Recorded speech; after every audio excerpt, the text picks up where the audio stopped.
Dans cette nouvelle vidéo, nous allons voir comment modifier les calculs sommaires dans un tableau croisé dynamique.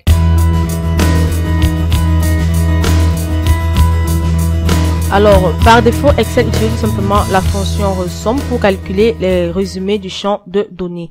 Alors, bien que la fonction somme soit une fonction de résumé la plus courante utilisée dans les tableaux croisés dynamiques, ce n'est certainement pas la seule.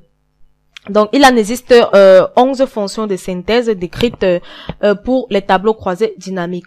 Alors, pour retrouver toutes ces fonctions, il vous suffit de cliquer dans une cellule de votre tableau croisé dynamique.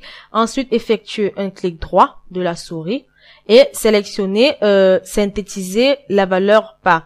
De là, vous avez les différentes fonctions qui vous sont proposées. Premièrement, vous avez la fonction somme, qui ajoute tout simplement les valeurs pour les données sous-jacentes, la fonction nombre qui affiche le nombre total de valeurs dans les données sous-jacentes, la fonction moyenne qui calcule la moyenne des valeurs pour les données sous-jacentes, la fonction maximale qui retourne la plus grande valeur pour les données sous-jacentes, la fonction min qui retourne les valeurs minimum des données sous-jacentes, la fonction produit qui, quant à lui, calcule le produire des valeurs pour les données sous-jacentes. Lorsque vous cliquez sur autre fonction, vous avez les autres fonctions qui apparaissent. Alors, après produit, nous avons tout simplement la fonction chiffre, qui, quant à lui, affiche le nombre total de valeurs numériques dans les données sous-jacentes. Ensuite, vous avez l'écart type, qui calcule l'écart type de valeurs pour les données sous-jacentes, traité comme tout simplement un échantillon. Vous avez l'écart type P, pour calculer l'écart type de valeurs de données sous-jacentes, traité comme une population. Vous avez la variance VA, qui calcule la variance des valeurs pour des données sous-jacentes, qui est traité comme un échantillon. Et enfin, vous avez la fonction VAP, qui calcule la variance des valeurs pour les données sous-jacentes, traitées comme une population. Donc, en total, vous avez tout simplement 11 fonctions que vous pouvez tout simplement utiliser dans votre tableau croisé dynamique. Alors, puisque dans ce calcul, comme vous pouvez le constater, c'est la somme de prix prolongés qui ont été calculées, nous allons tout simplement à présent voir les étapes pour modifier encore changer le calcul. Donc, pour cela, il vous suffit tout simplement de sélectionner une cellule dans le champ de données ou de sélectionner l'étiquette dans le champ de données. Ensuite, vous faites un clic droit. Alors, vous sélectionnez tout simplement une cellule dans votre tableau croisé dynamique ou encore vous sélectionnez l'étiquette du champ de données. Ensuite, vous effectuez un clic droit et vous cliquez sur synthétiser les valeurs par. Et là, vous pouvez tout simplement modifier par la fonction qui vous convient. Bon, là, je peux par exemple, au lieu de somme, utiliser plutôt la moyenne. Et là, lorsque j'ai utilisé la moyenne, c'est plutôt la fonction moyenne qui est utilisée pour calculer les prix prolongés dans mon tableau croisé dynamique. Alors, à présent, nous allons tout simplement voir comment utiliser un calcul de résumé de différence. Alors, lorsque vous analysez vos données commerciales, il est presque toujours utile de les synthétiser dans leurs ensembles, c'est-à-dire la somme des unités vendues, le nombre total de commandes, la marge moyenne et tout ce qui vient avec. Donc, par exemple, pour ce rapport de tableau croisé dynamique, elle résume tout simplement les données facturées d'une période de 2 ans. Donc là, pour 2012 à 2013. Et pour chaque client, dans le champ de ligne, vous voyez un total de factures qui a tout simplement été ventilé par chaque date.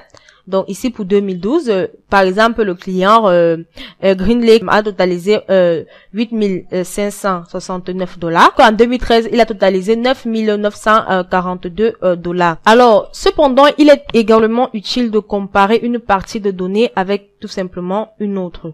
Donc, par exemple, dans ce tableau croisé dynamique, il est utile de comparer le total des factures de chaque client pour 2013 par rapport à 2012. Avec Excel, vous pouvez tout simplement effectuer ce type d'analyse à l'aide des calculs de différences de tableaux croisés dynamiques. Alors, comme analyse des différences de tableaux croisés dynamiques, nous avons les différences par rapport, c'est-à-dire ce calcul de différence compare tout simplement 2 éléments numériques et calcule la différence entre les deux. Et vous avez aussi la différence en pourcentage par rapport à quelque chose. Alors, ce calcul de différence compare 2 éléments numériques et calcule la différence de pourcentage entre eux. Donc, dans ce cas, nous voulons tout simplement spécifier à la fois le champ de base qui est le champ dans lequel vous souhaitez que Excel effectue le calcul de différence et l'élément de base qui est l'élément de la base. Donc, que vous souhaitez tout simplement utiliser comme base de calcul de la différence. Alors, pour ce rapport de tableau croisé dynamique, nous allons tout simplement calculer la différence entre ces deux dates. Donc, pour les années 2012 et 2013. Pour cela, il suffit de sélectionner une cellule de notre tableau croisé dynamique, effectuer un clic droit et sélectionner afficher les valeurs. Et là, vous pouvez tout simplement sélectionner soit différence par rapport ou encore différence de pourcentage, en pourcentage par rapport. Donc là, nous allons simplement sélectionner différence par rapport et nous avons une boîte de dialogue afficher les valeurs qui apparaît. Donc ici, comme champ de base, comme je vous l'ai dit, nous allons simplement sélectionner, nous l'avons comparé pour les années de 2012 à 2013. Donc pour cela, comme champ de base, ça serait tout simplement les années que nous allons sélectionner. Et au niveau de l'élément de base, nous allons sélectionner par exemple 2012 pour notre élément de base. Alors lorsque nous avons terminé, nous pouvons tout simplement valider notre opération en appuyant sur OK. Et là, Excel calcule tout simplement la différence pour chaque client. Donc, comme vous pouvez le constater, il y a des différences qui sont négatives, que Excel a tout simplement mises en rouge pour montrer leur négativité. Alors, il est important de noter que vous pouvez aussi utiliser les macros VBA pour effectuer toutes ces différences. Donc, il vous suffit de quelques lignes de code et le tour est joué. Alors, à présent, nous allons tout simplement voir comment utiliser un calcul de résumé en pourcentage. Alors, lorsque vous devez comparer les résultats qui apparaissent dans un rapport de tableau croisé dynamique, il n'est toujours pas utile de consulter les calculs récapitulatifs de base. Donc, par exemple, dans ce tableau croisé dynamique qui représente le total de factures établies par différents représentants vantillés par trimestre. Au 4e trimestre, par exemple, de Margaret, nous avons plutôt un montant de 64 429 $. Tandis que celui de Laura est tout simplement de 26 541 $. Donc, vous ne pouvez pas me dire que le premier représentant est d'environ 2 fois plus bon que le second représentant, car leur territoire ou leurs clients peuvent tout simplement être complètement différents. Alors, une meilleure façon d'analyser ces chiffres consiste à comparer les chiffres du 4e trimestre avec une valeur de base telle que le total du premier trimestre. Alors, même si les chiffres sont en baisse dans les deux cas, les différences brutes ne vous disent pas grand-chose. Donc, ce que vous devez faire, c'est de calculer la différence en pourcentage, puis de les comparer à la différence en pourcentage dans le total général. Alors, de même connaître tout simplement le total de factures brutes pour chaque représentant d'un trimestre donné ne donne pas la meilleure idée de la manière dont les représentants se sont comportés les uns par rapport aux autres. Donc, si vous voulez vraiment les comparer, vous devez convertir ces totaux en pourcentage du total général trimestriel.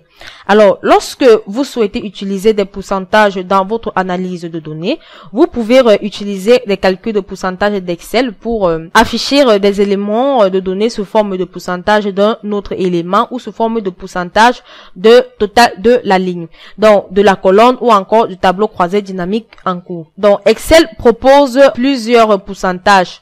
Donc, pour voir ces pourcentages, il vous suffit de cliquer sur une cellule de votre tableau croisé dynamique et effectuer un clic droit. Après avoir effectué un clic droit, vous sélectionnez tout simplement afficher les valeurs. Et là, Excel vous propose les différents pourcentages. Par exemple, nous avons d'abord le pourcentage 2. Donc, ce calcul renvoie tout simplement le pourcentage de chaque valeur par rapport à un élément de base sélectionné. Si vous utilisez ce calcul, vous devez tout simplement également sélectionner un champ de base et un élément de base sur lequel Excel calculera les pourcentages. Ensuite, vous avez les pourcentages total de lignes. Donc, ce calcul renvoie tout simplement le pourcentage de chaque valeur d'une ligne représentée par rapport au total général de cette ligne. Ensuite, vous avez le pourcentage total de colonnes qui, ce calcul renvoie tout simplement le pourcentage de chaque valeur d'une colonne représentée par rapport au total général de cette colonne-là. Et ensuite, vous avez le pourcentage, du total de la ligne parentée. Alors, si vous avez plusieurs champs dans la zone de ligne, ce calcul renvoie tout simplement le pourcentage de chaque valeur de ligne interne représentée par rapport au total de l'élément parent dans la ligne externe. Donc, ce calcul renvoie également le pourcentage de chaque valeur de la ligne extérieure représentée par rapport au total général. Donc, ensuite, le pourcentage total général qui renvoie tout simplement un calcul par rapport au pourcentage général.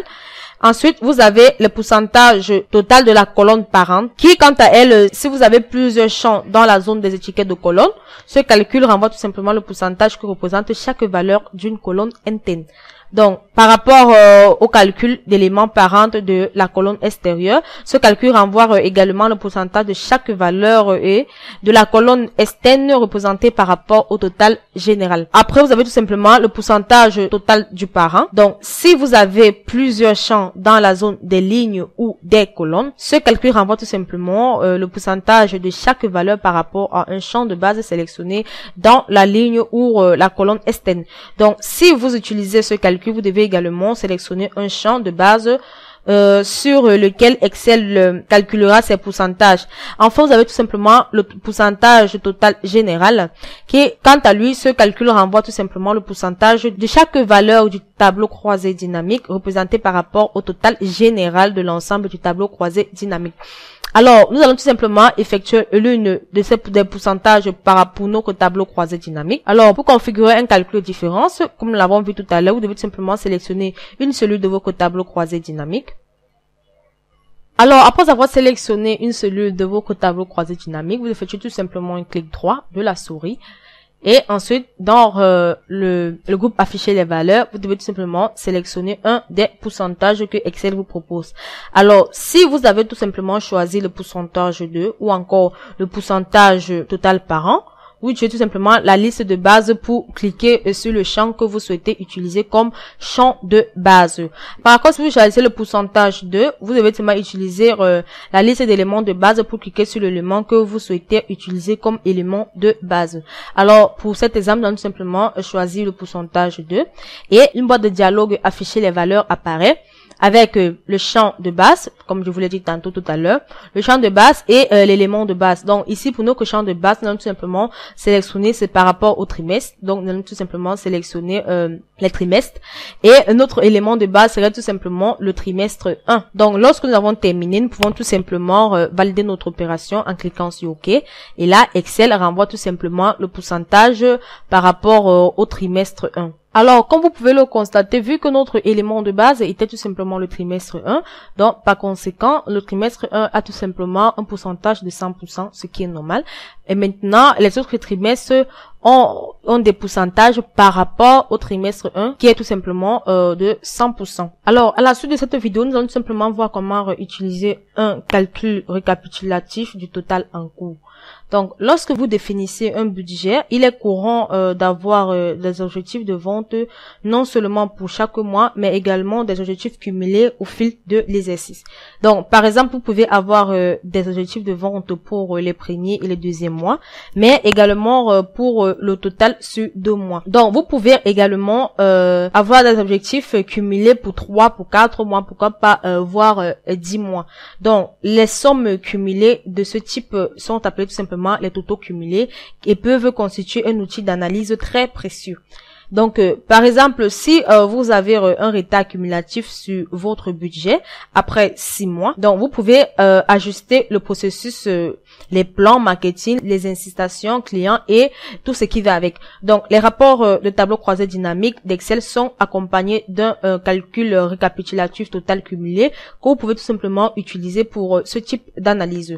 Donc, il est important de noter aussi que le total cumulé est toujours appliqué à un champ de base, qui est le champ sur lequel vous souhaitez baser l'accumulation. Il s'agit presque toujours d'un champ de date, mais vous pouvez utiliser d'autres types de champs selon les cas. Donc, pour avoir les pourcentages cumulés, c'est facile comme d'habitude. Vous devez tout simplement cliquer une cellule de votre tableau croisé dynamique et effectuer un clic droit. Dans afficher les valeurs, vous avez tout simplement le résultat cumulé par et le pourcentage de résultats cumulés dans. Donc, c'est avec grâce à ces deux résultats que vous pouvez tout simplement effectuer des calculs cumulatifs. Donc, pour configurer un calcul de total en cours, donc après avoir sélectionné une cellule de votre tableau croisé dynamique, vous effectuez simplement un clic droit et au niveau d'afficher les valeurs, vous devez tout simplement afficher le résultat cumulé par et vous avez tout simplement une boîte de dialogue afficher les valeurs qui apparaît avec un champ de base qui est tout simplement la date de commande. Donc, pour ce cas, je vais tout simplement laisser la date de commande. Et lorsque j'ai terminé, je vais tout simplement cliquer sur OK. Et là, Excel affiche tout simplement mon pourcentage cumulé pour la date de commande. Donc, qu'est-ce qui se passe? Alors, ce qui se passe dans les pourcentages cumulés, c'est tout simplement simple.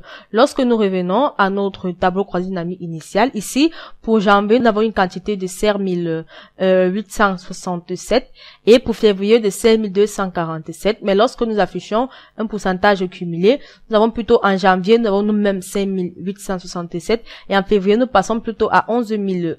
Ce qui s'est passé, c'est que Excel a additionné la somme de janvier à février pour avoir tout simplement la somme de février. Et pour avoir la somme de max, Excel ajoute plutôt la somme de février plus la somme de max pour avoir la somme de max. Alors, il est important de noter que si vous utilisez plusieurs de ces calculs récapitulatifs supplémentaires, vous risquerez de toujours envoyer la valeur aucun calcul dans le menu afficher les valeurs en tant que. Donc, cela nécessite quelques clics de souris. Il peut donc être fastidieux de répéter la procédure fréquemment.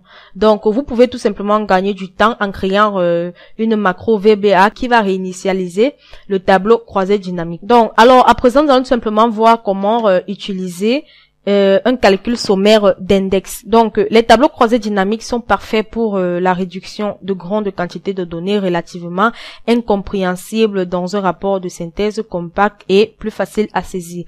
Donc, mais cependant, comme vous l'avez vu, un calcul récapitulatif standard n'offre pas toujours la meilleure analyse de données. Donc, comme celui-ci est tellement simple et très basique. Donc, un autre bon exemple consiste tout simplement à essayer de déterminer l'importance relative des résultats dans le champ de données. Alors, pour ce tableau croisé dynamique, pour ce rapport de tableau croisé dynamique, nous avons tout simplement les ventes unitaires des 4 articles tels que Copyholder, Glayfilter, Mousepit et Winterstein. Donc, qui sont tout simplement ventilés par le type d'annonce à laquelle le client a répondu, tel que direct email, magazine et newspapers. Donc, vous pouvez donc constater que, alors, comme vous pouvez le constater, nous pouvons constater tout simplement que Mousepit ont été vendus via la publicité newspaper. Donc, comme vous pouvez le constater, vous pouvez tout simplement voir que 1012 Mousepit ont été vendus grâce à newspaper, ce qui représente le deuxième chiffre le plus élevé tout simplement de notre rapport. Donc, toutefois, seulement 562 copyholders ont été vendus par le biais de newspaper. Donc, ce qui est l'un des chiffres les plus bas du rapport. Donc, cela signifie que vous devez uniquement vendre des Mousepit dans newspaper et laisser tout simplement les copyholders. Tout cela est tout simplement une question. Donc, en d'autres termes, la combinaison Mousepit et newspaper est-elle en quelque sorte plus importante que la combinaison copyholder et newspaper? Donc, tout cela sont tout simplement des questions que nous devons tout simplement répondre. Donc, vous pouvez donc penser que la réponse est oui. Mais ces deux rapports, mais ce n'est pas nécessairement le cas. Alors, pour obtenir une réponse précise, vous devez tout simplement prendre en compte le nombre total de Mousepit, le nombre total de Mousepit vendus sur le nombre total de copyholder vendus. Tout cela tout simplement par newspaper. Donc, cette affaire, c'est une affaire compliquée, bien sûr, mais toutefois, chaque rapport de tableau croisé dynamique comporte un calcul d'index qui le gère automatiquement pour vous. Donc, vous n'avez tout simplement pas à vous en faire pour cela. Excel a tout simplement pensez à vous. Donc, le calcul de l'index renvoie tout simplement la moyenne pondérée de chaque cellule du calcul de données de tableau croisé dynamique à l'aide tout simplement d'une formule. Donc, dans les résultats du calcul de l'indice, plus la valeur est tout simplement élevée, plus la cellule est importante dans le résultat global. Donc, pour configurer un calcul d'indice à votre tableau croisé dynamique, vous devez tout simplement sélectionner une cellule de votre tableau croisé dynamique, ensuite effectuer un clic droit, et là, sélectionner afficher les valeurs. Lorsque vous cliquez dessus, vous voyez l'index là qui apparaît. Alors, vous devez tout simplement cliquer dessus, et alors Excel calcule tout simplement l'index pour votre tableau croisé dynamique. Alors, nous pouvons tout simplement personnaliser notre tableau croisé dynamique. Donc, je vais tout simplement le personnaliser pour qu'elle soit plus visible.